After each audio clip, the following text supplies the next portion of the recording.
Okay, so I'm on my third wardrobe change of the day.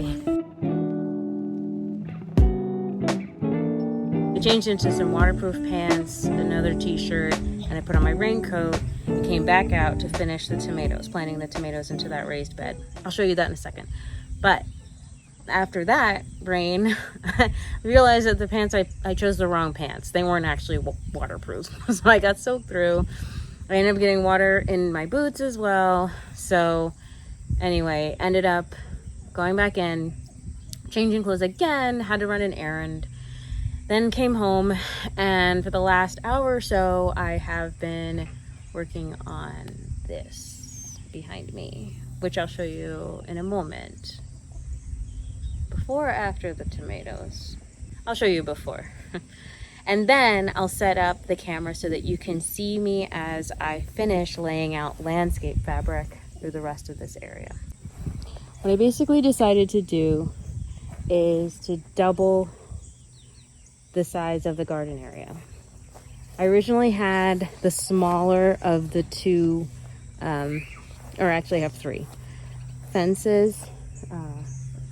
Technically they can be electrified, these fences, but I haven't electrified them yet, mainly because I wanted to just see how the chickens respond to it, and also see if the dogs actually stay out of it. But anyway, just wanted to get a feel for how they work and everything before setting them up. So I decided to switch out the smaller electrical fence for one of the larger electrical fences so that I could expand the space, primarily because while I don't intend to add a lot at this point in time to this area, I could be speaking too soon, who knows, but I do know that these squashes are part of the mess. I had to pull away the existing fabric in order to weed whack down some of that grass that was growing. These spaghetti and butternut squashes are growing so rapidly, thanks to all the rain we've been getting, that I need to give them their own space. So my goal is, this evening, I'm going to add more landscape fabric along this entire area. Everywhere you see grass inside of this fencing, I'm going to put landscape fabric. And that landscape fabric is going to provide more space for all of these squashes to go, and possibly a few more raised beds. All right, I've got my mallet, scissors, landscape staples, and landscape fabric. Let's get to work.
we're probably going to run out of fabric, landscape fabric, before I can finish all of this evening. So fortunately, I was able to lay down enough to be able to move the squash plants over. So I think I'm going to lay this part out, maybe one more strip, and then I'll move the grow bags that contain the spaghetti and butternut squashes. Yes. And then I'll show you the tomato plants that I transplanted. And then I'm gonna call it a night. And rehydrate. I definitely need to hydrate. I'm sweating buckets this evening. So, all right, back to work.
Okay, so we've reached the end of the line here. I decided I'm going to take this last strip of landscape fabric. I'm just going to line it up against this piece right here.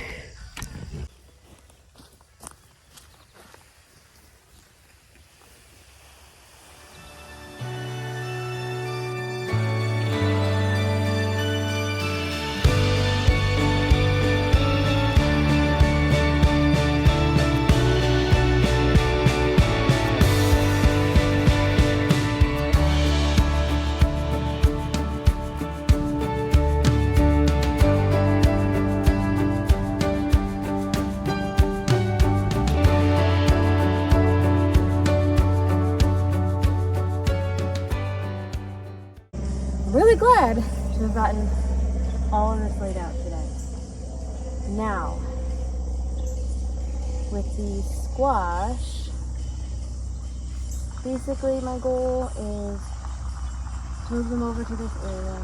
I really don't care so much whether or not the grow bags are like on level ground. I really just care about the squash having enough space.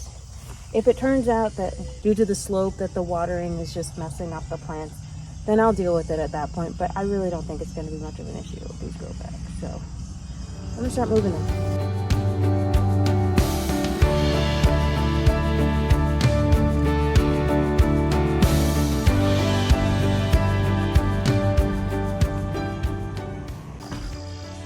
My neighbor just came over with a box. A gift box, if you will, of produce. So he just picked a bunch of corn and they have these giant squash zucchini.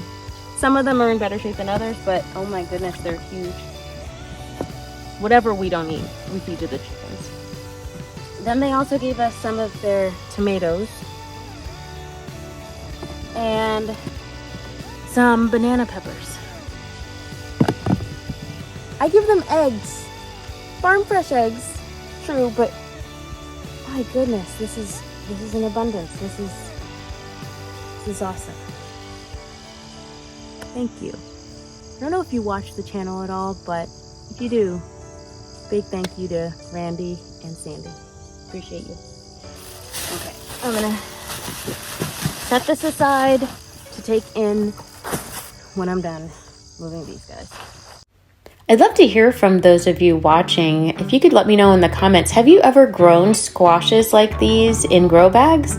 This is my first time ever doing this, and so part of me was a little hesitant after I started to see all these vines going everywhere. I'm just not sure if this is enough soil. Should I put them in the ground? Would that hurt them if I transfer them? Let me know your thoughts in the comments. I'm curious to know if any of you have ever experienced this with your squash in grow bags. All right, folks, it is really getting dark out. Definitely time to go to bed. Well, I just need a really good shower. But here's a beautiful marigold that came up. Isn't she lovely? And then here are a couple of surprise plants. I didn't label them on purpose. I wanted to make sure that they actually germinated first. But I'll go ahead and tell you. If it can even come all the way to fruition, this middle one right here will be a sunflower. And here are two, I believe, cucumber plants. The idea is, I'm hoping that this sunflower will really take off so that one of these cucumber plants, whichever one survives, because this one's looking kind of sad right now. I think this one will probably win out. What I'd like for it to do is to vine up this sunflower. And yeah, that should be nice. Here we have a pepper. Doesn't have any peppers on it yet, but you know, give it some time. More peppers here. These are all sweet peppers. We have some basil. And here on the other side, I just repeated the same thing. I have, actually there are two sunflower plants. I don't know which one to keep yet. They're both kind of struggling, so I think I'll give it another week or two. But yeah, whichever of these cucumber plants makes it, I'll have it grow up that sunflower. Now check out these babies. Woo! These are Paul Robeson tomatoes. Both of these are. So I'm really looking forward to those.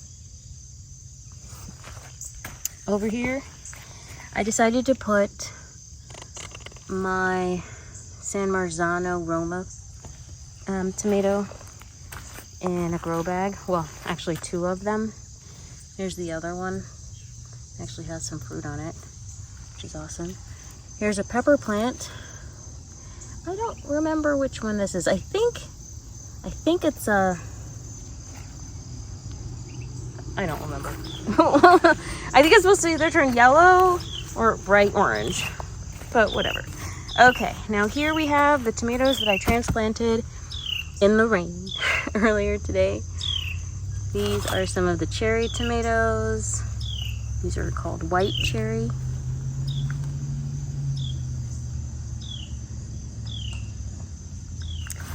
And here we have what's called Barry's Crazy Cherry tomatoes. And these are actually my favorite. Actually, no, this is a white cherry as well. But over here we have 1, 2, 3 Barry's Crazy Cherry tomatoes. Those are by far my favorites.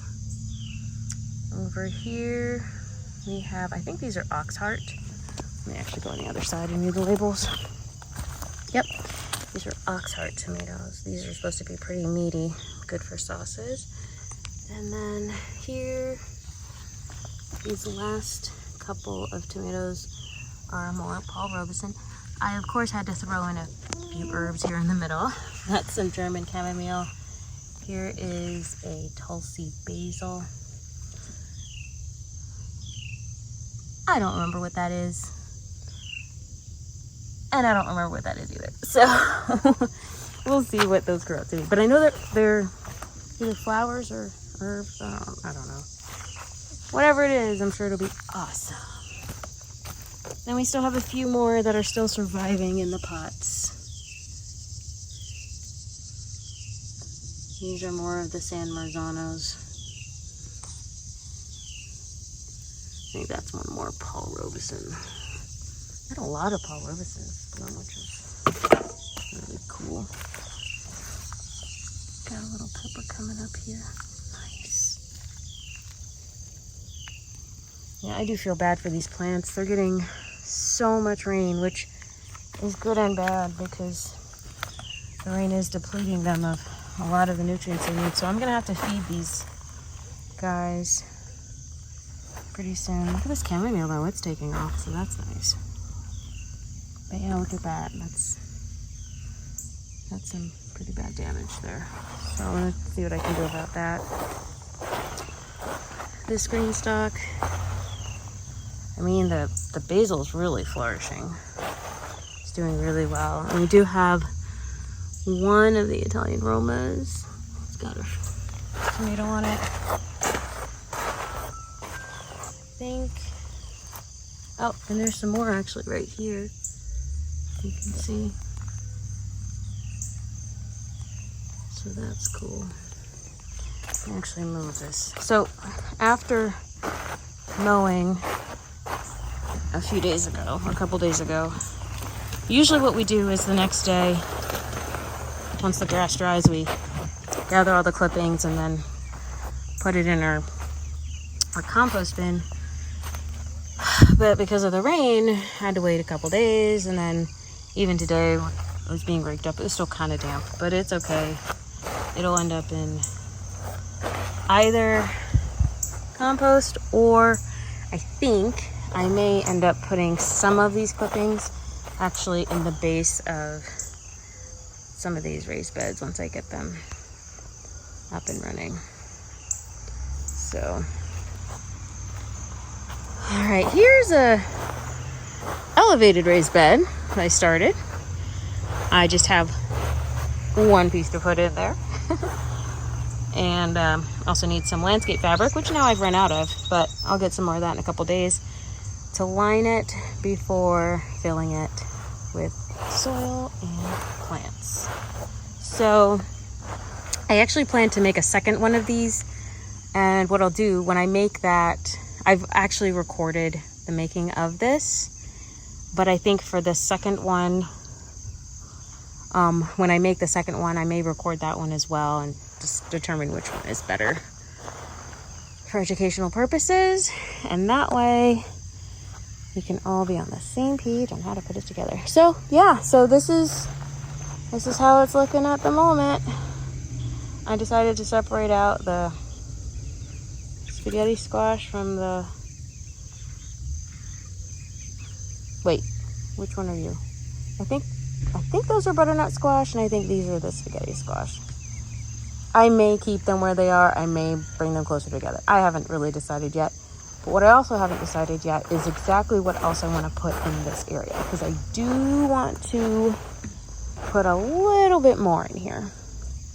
And I'm kind of thinking I'm going to go for some more raised beds, but not the kind you've seen me make so far. Thank you so much for coming along on this journey as we build our homestead on 5 acres in East Tennessee. Take care, and until next time.